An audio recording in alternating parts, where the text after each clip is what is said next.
guys, welcome back to Kpop Talks. I'm your host, and today we're gonna talk about the top rookie K-pop groups of 2022. I know it's only November, but I thought let's just make a new video. Normally these are around the time where you have music awards in Korea, and they tend to already insert rookie groups in there, and therefore I said, let's do it as well. I'm gonna consider around October, November of last year, 2021, to October, November of right now, 2022, and there has been a lot of groups, I would say, that really impressed me in terms of rookies. I would say in general there wasn't a lot of rookies. There was like 20-30 groups, which is I think quite below average, because I looked in 2021 there was like 50, around 50, something like that. That was kind of surprising to me. I think also because a lot of the big companies and a lot of the established companies didn't need really to drop nobody new, they didn't need to debut anybody, therefore they just kept the same cores of groups in general, apart from a couple which I'm going to talk about in this video. But yeah, let's get right into it without wasting any more time. It's gonna be 7 groups, obviously. At 7th place we have Haiki, which is a female group, and they are from a company called Grand Line Group, and they're also with Sony Music, the Korean company, the Korean branch. And there's 4 members. They debuted in 25th of May, and then they've inserted one of the members, because I think originally there were 3 there, and they're inserting a 4th member, which was Wiseo, if this is correct, right? So it was 3, now it's 4. Now the interesting about Aiki is I feel like they're all their own little thing. In K-pop, we haven't really had that in a long time. They're kind of like this newer age Sistar or Mamamoo, where they do their own thing, and I can see them getting really popular the 2nd or 3rd year if they make the right moves, because they have the looks, they have the quality of the music, they have the personality. They can definitely do a lot. Now this year it has been amazing, populated by a lot of great female groups. Like if Haiki debuted a year prior, they would have been a top 3 group in my opinion, top 5 maybe. But this year, like, they're not as high, because I feel like not only with female groups but even male groups in general, there's been just more interesting stuff. But they have a lot of potential. They're one of the groups that I like the most, and I think they can do something very interesting. Having said all of that, obviously let's remember they're rookies, so their second year might not be as strong. K-pop is an overly saturated market, so growth, I think it's very hard that it happens in a excessive manner like it used to happen in 2014, 2013, where you could have a good single, your first single, then your second single, skyrockets you to extreme success. So it's a different time, and I think it takes sometimes years to build that fan base, which I don't think it's a bad thing in my opinion, but it's more common now than it was like 4 years ago, definitely, in my opinion. Next we have Rockin' Doll. There's another female group under SRP Entertainment. There's 4 members as well. They debuted in December 19th of 2021, which at this point you're like 2022 group. And I have to say, I think they make good music. They make really good music. They make interesting music. They make a lot of different styles. And similar to Haiki, I think they have a very, very interesting core in terms of looks, in terms of quality of music, and in terms of personality. It's just a question from now on, from their company, I think, being able to really push the group in towards the right direction and make them good, make them popular, because they have everything. You don't have to work on anything like specifically with them, whether it's their ability to sing, their ability to perform. They already have that. It's making the right moves, sending them to the right shows, making them collab with the right people if you want to have them collab, and make good music, because that's what's gonna in the long run really give you success and make you stand out, I think, in the market. Because you can try to sound like everybody else, but guess what, people are just gonna go to the original, or the one that does it better, or at least at a higher and more popular level. It's the way the industry is right now, and I think similar to Haiki, they have a lot of potential in my opinion. I just had them a little bit higher because I simply enjoy their music a little bit more than Haiki. Simple as that. Next we have Tempest, one of the few boy groups in this list. They're under Yuewa Entertainment, and there's 1, 2, 3, 4, 5, 6, 7 members. They debuted on March 2nd, 2022 with this debut, Bad News. Now Tempest, I felt, had a pretty good EP, honestly, for their debut. I thought it was interesting, quite colorful. Their second single was not as interesting, and even their most recent single right now, they released this month, which I'm gonna check the name of it in a second. Young and Wild. was not particularly interesting to me. It doesn't mean it was bad by any means. I don't think Tempest is a bad group, but they're definitely one of the groups that worries me the most because they started really well, but they've already went down a little bit. You know, they couldn't even hang out a year for me personally in a way that I can really enjoy their music fully. But having said that, I think they have the potential. I think their company is big enough to invest in them and not being like scared of investing, because I think certain companies can be scared of that.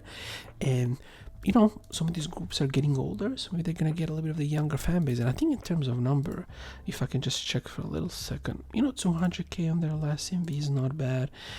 14 million on Can't Stop Shining, which came a couple of months ago, even though I'm not a particular fan of that song, was really good. Their debut has 18 mil. In that sense, numbers are there, but to go to the next level and becoming an established group, you need to start like differentiate yourself a little bit more, which I think they really struggle with that. Compared again to look at Luminous from last year, you look at Omega X, even though I'm not TNF, TNT, which I'm going to talk about in a minute. I think these groups are doing that already better than them, and that's something they definitely can improve on. So hopefully their music also improves with the new year. That's the only thing you can hope, in my opinion. Next we have TNX, which is the new 6. They're under P Nation, and they debuted May 17, 2022. And they're a 6-member group composed by Taehan, Kinjun, Yeonzo, Jonghyuk, Hui, and Songjun. And they're a group that I personally really like. They're one of the few male groups in recent years which I can think they have a lot of potential now. Differentiated from Tempest is I think they actually make really good music. I really do. Now the problem for me for TNX is I just don't think P Nation is really investing in them as much as I think they should. Now, don't get me wrong, the numbers are there. As I say this every time, Move has 15 mil, you know, which is their debut, I'm pretty sure, you know. So it's like their debut is really there. Their first EP was really good in my opinion. But you have to be very careful, because like many things, you can start good and end up bad. And I feel like it's already been 5 months. You need to drop another TNX song by the end of the year. Not only that, they have to be hyperactive. You lost in a span of very few time Yona, because Yona I think is left the company. Jessie, Dawn, you lost 3 of your biggest artists, and you might even lose Crush by the end of it, by the end of the year or next year anyway. And if you lose these 4, Tempest has to be the group you push. P Nation has been very weird the way they push their groups. I have to be honest, like, you know, they don't even have a YouTube channel. So I go on the YouTube channel and it's, first of all, it doesn't feel like it's active, but they've pushed Crush relatively fine, I think, in recent memory. But they don't do the same thing with their group. They should be spamming them on their social medias and stuff like that. I'm really confused by their strategy, you know, and I think it's a bad sign when Jessie, which you made in this success and she's bringing success, you just let her go, probably not offering her something good enough. Now I know Jessie probably wanted to start a new company anyway, but you could have gave her an offer she couldn't refuse for at least the next 3 or 4 years. You know, and you could have told her, look, if you stay with us, we give you all this money so you can build your company more. You know, maybe I'll help you in the future. Like, you could have done so much more. You let her go without nothing. Yona the same. I think it's gonna be very hard for P Nation, and I hope they invest more in TNX because they're pretty fucking good in my opinion. And to not invest in them as much as they are, I think overall not a good sign, I think, for the company, because you have Psy and he seems already disinterested in them. He pushed himself really good at first, pushed the already relevant artists good. When it comes to pushing groups that need to be built up from the ground, I'm afraid he's not going to be able to take them over a certain level. Next we have Les Seraphim, obviously Hype and Source Music group. They were debuted as original 6-member group. They end up being after Kim Garam got removed from the group in a very suspicious manner. I've always said this, but let's move on. And they're composed by Chaewon, Sakura, Yeonjin, Kazuha, and Yuncha. And they are a pretty good group. Really, really good. I think their music is fucking good. It's fucking amazing. And they have the luck to be under Hype, which causes that extreme success from the start. So you get 50 million on Anti-Fragile, which came out 2 weeks ago. You know, I think their debut has probably easy over 100 million at this point, right? I mean, I would assume. Let me check. It has 100 million, right? already a super popular group. They already have a somewhat of a cult following, but their music is good. And I think as long as they're gonna make themselves stand out, it's always gonna work. Now, the thing that worries me about it is if I know Source Music well enough, they're not gonna push them anymore after this year. I think they're gonna keep it the way it is. Solid, good music, the same way they did with G-Friend. Maybe they're gonna get a couple of really viral hits in Korea, but I don't really see it as much because it's clearly something that Hype does not care about, because they have BTS and they'll milk BTS as long as they're on their Hype and everybody else can follow suit. But they already have popular, they're as popular as 17 in terms just of sheer numbers.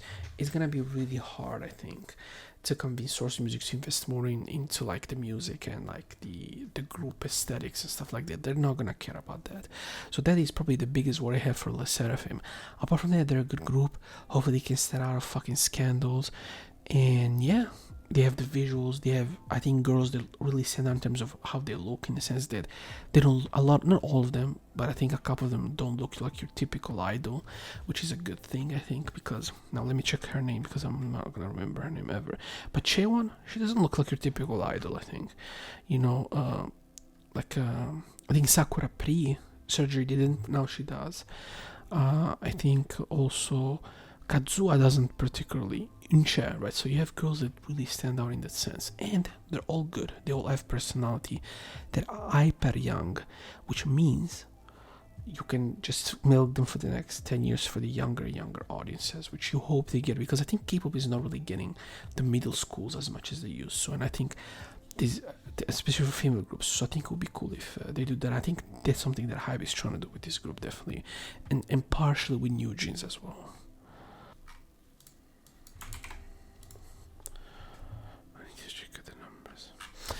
New Jeans, K-pop group sensation, debuted in August 1st, 2022. Very, very recent.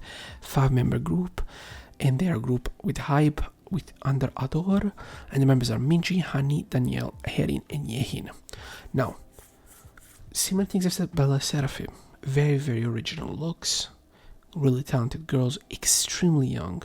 But most importantly, their music is fucking different. Really different from the rest of K-pop.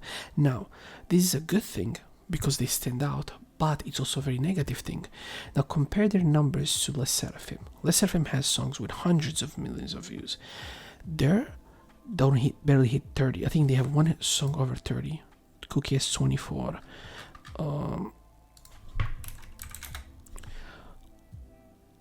Hype Boy has 13. Right. So, and Hurt has 10, and they're all amazing songs, don't get me wrong, but what happens when this happens, right? I think the biggest problem for them is, if they're gonna keep making this type of music, they'll be the next Red Velvet, they'll be the next FX, which is great, but is Hybe okay with that? Because Hybe was already shown with TXT that they prefer making them less original, but make them more popular. Look at Loser Lover. A huge hit for them, way bigger than anything they've ever done, but it's also their most basic song they've released yet, I think. And on top of just one of the most basic releases I've heard in a long time, they traded that originality for more money.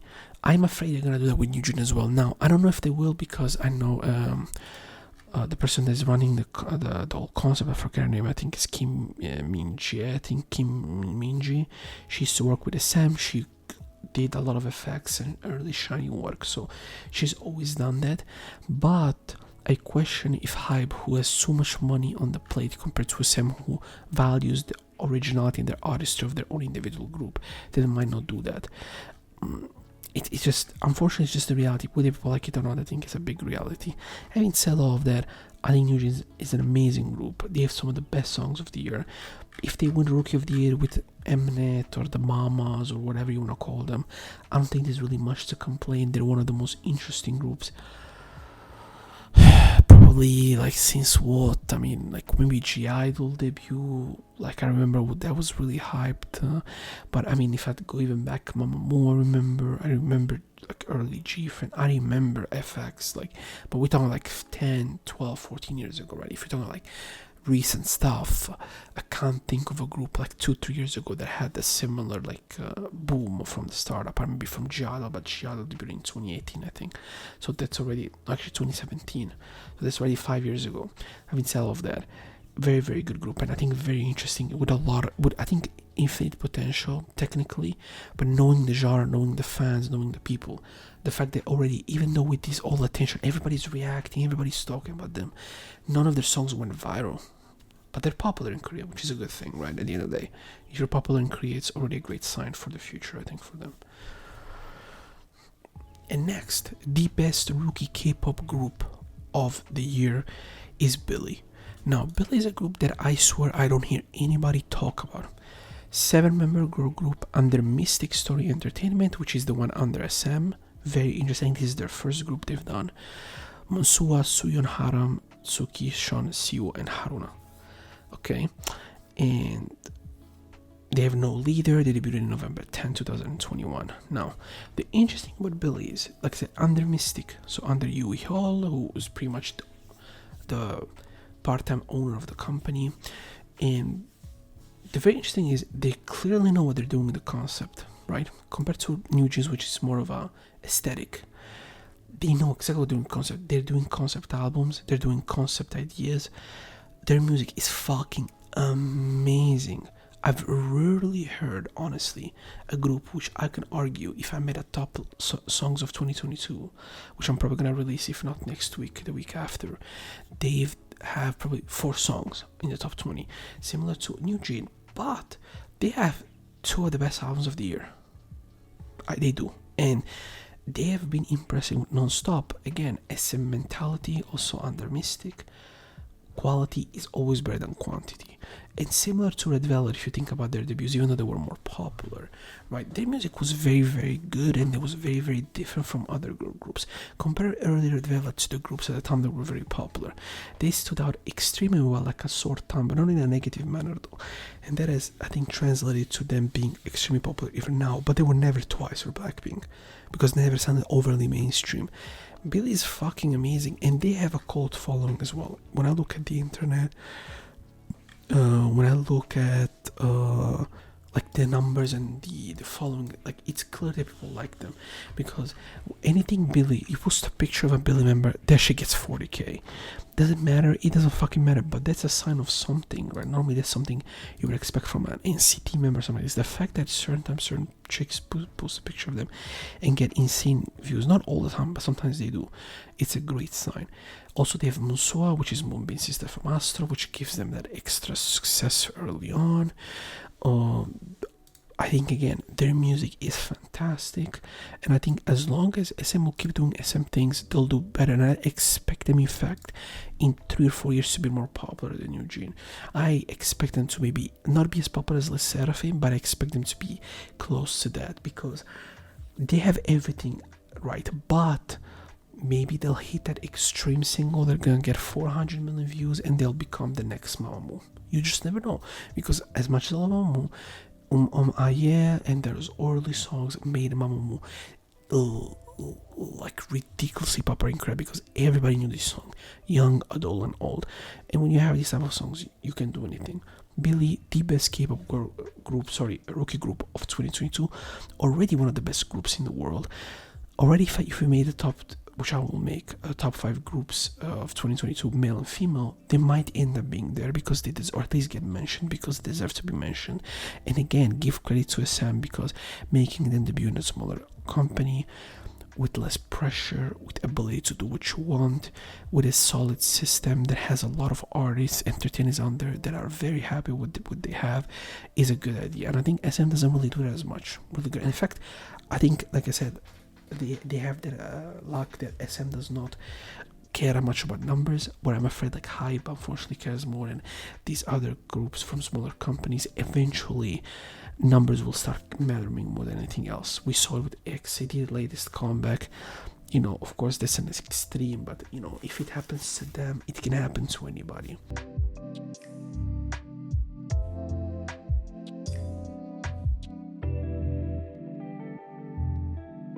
And this was it. This is my list. Now, mind you, this is not the end of be all. There was a couple of groups where I felt like maybe I could have included. Unite was one of them.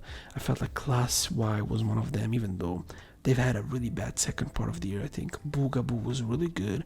Vivid's obviously, but I mean, it's just three different members getting together. Yes, it's a rookie group technically, but they really aren't. But there's groups also that I was disappointed about. Kepler is one of them. NMXX was one of the biggest ones. Coke and Butter recently. Extraordinary Heroes, Super Kind, I enjoy, but like they've all released one songs and they've dipped for now. Unite, Up and Down as well. The amazing song pre-debut, and then everything else has been really shaky. So in terms of like, if you're just going off of like rookies, it's not the end of the world, but definitely I don't think for some of these groups it's a good sign, because if you're already shaky at the start and you're not a super popular group from YG, like NMXX from JYP, it doesn't fucking matter. They'll always be, they can drop shits. I'm not joking. They could shit on a music video literally, and that we should get 400 million views and then tell you it's amazing. So they have that luck. Regardless of that, this is my list. You agree? Do you disagree? Maybe you think I forgot a group. Would you add somebody else? And having said all of that, I need to go to sleep. It's late, and I'll upload this video tomorrow. See you guys. Thank you for watching. Thank you for following. Leave a comment, like, and subscribe. And see you next time with possibly the recap of the first week of November, because I assume this one I'm gonna drop after, or contemporary the same time at this one.